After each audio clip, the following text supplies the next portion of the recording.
पुराने शहर के सबसे भीड़भाड़ वाले इलाके में, जहां कदमों की आवाजें रुकती नहीं और जिंदगियां रफ्तार में भागती हैं, वहीं एक मोड़ पर एक पुराना ठेला रखा होता है। न कोई चकाचौंध, न कोई चमक, बस लकड़ी की एक पटरी, कुछ पुराने औजार और एक बुजुर्ग इंसान रहता था। नाम था रामनाथ।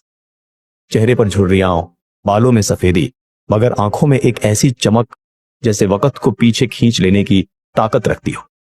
लोग उसे मोची कहते थे, मगर वो खुद को सिर्फ एक मोची नहीं मानता था। उसके लिए जूते सिलना सिर्फ काम नहीं था, उसका सम्मान, उसकी साधना थी।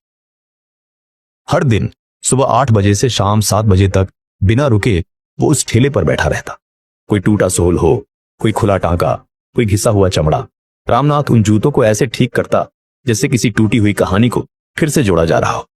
लेकिन भीड़ भाड़ वाली इस दुनिया में कला की कीमत नहीं, ब्रांड का नाम चलता है। लोग उसके सामने से निकल जाते थे, बिना देख, बिना मुस्कुराए वो वहीं बैठा रहता, जैसे खुद भी मरम्मत का इंतजार कर रहा हो। बस इसी तरह उसकी जिंदगी चल रही थी। दिन भर में वो जो भी कमाता, उसी से उसका घर चलता। उसके घर में सिर्फ 2 लोग ही थे, रामनाथ और उसकी पत्नी। रोज की तरह रामनाथ अपना काम कर रहा था। एक दिन शहर के एक जाने माने मैनेजमेंट कॉलेज से लौटा युवक विवेक अपने पुराने चमड़े के जूते के फटने से परेशान गलियों में भटकते हुए रामनाथ तक पहुंचा। विवेक, जो ब्रांडेड चीजों का शौकीन था, वो मोची के पास जाने में झिझक रहा था। मगर जैसे ही रामनाथ ने जूते को अपने कांपते हुए हाथों में लिया और बारीकी से देखने लगा, विवेक बस देखता रह गया।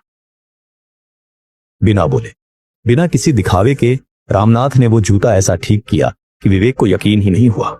और फिर वो वाक्य जो रामनाथ ने बोला, अब ये जूता फिर से तुम्हारे साथ चलेगा, जैसे नया दोस्त मिल गया हो। यही वाक्य विवेक के दिल में उतर गया। उस दिन के बाद विवेक रोज आने लगा, कभी बिना जूते के, बस रामनाथ से बात करने। उसे एहसास हुआ कि इस बूढ़े इंसान के पास जिंदगी की वो किताब है जो स्कूलों में नहीं पढ़ाई जाती। एक दिन उसने पूछा, चाचा, आपने कभी सोचा कि आप एक ब्रांड बन सकते हैं? रामनाथ हंसा, मैं मोची हूं साहब, ब्रांड तो अमीर बनाते हैं। विवेक ने कहा, नहीं चाचा, ब्रांड पैसे से नहीं, पहचान से बनते हैं, और आपकी पहचान आपकी ईमानदारी और कला है। उस दिन के बाद सब कुछ बदल गया। विवेक ने रामनाथ के काम को एक नाम दिया, राम शूज। उसने सोशल मीडिया पर रामनाथ के काम की तस्वीरें पोस्ट करनी शुरू की। पहले तो लोगों ने मजाक उड़ाया, पर फिर धीरे धीरे लोग आने लगे।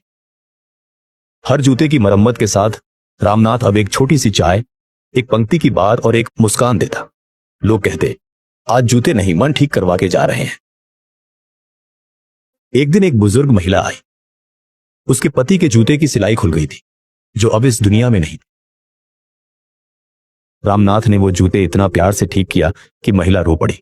बोली, ऐसा लगा जैसे वो जूता नहीं, उनकी यादों की मरम्मत कर दी आपने।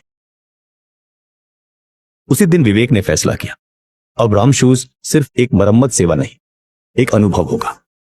3 महीने में रैम शूज की इंस्टाग्राम प्रोफाइल पर 10,000 फॉलोअर्स हो गए। लोग वीडियो बनाकर शेयर करते, रैम शूज एक मूवमेंट बन गया।